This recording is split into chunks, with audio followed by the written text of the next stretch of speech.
ელექტრონული კომერციის ბიზნესი მსოფლიოში ძალიან სწრაფად ვითარდება. ეს ბუნებრივიცაა.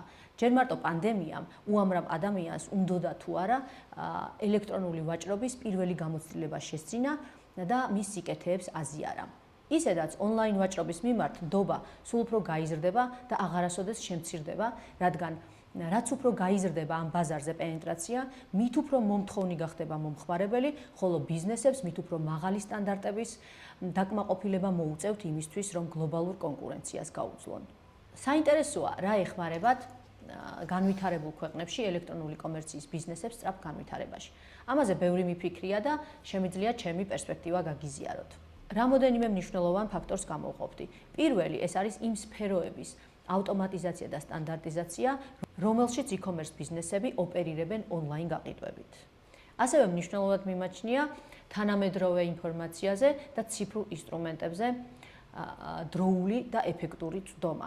ეს მეტწილად განსაზღვრავს ასეთი ბიზნესების კონკურენტუნარიანობას გლობალურ ბაზარზე.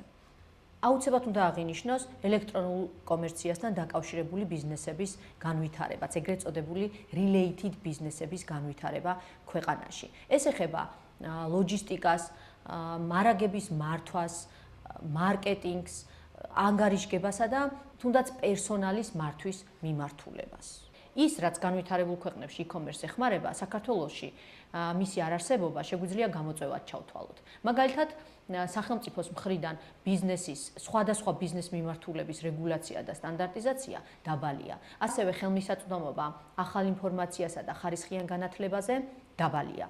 დაკავშირებული ბიზნესებით საქართველოში სუსტადაა განვითარებული, ისე როგორც ყველა დანარჩენი ბიზნესი და შესაბამისად e-commerce ბიზნესებს ხშირად მხოლოდ თავისი ძირითადი საქმიანობის კეთება კი არა, არამედ ამ გამოწვევების მოგვარებაც უწევთ.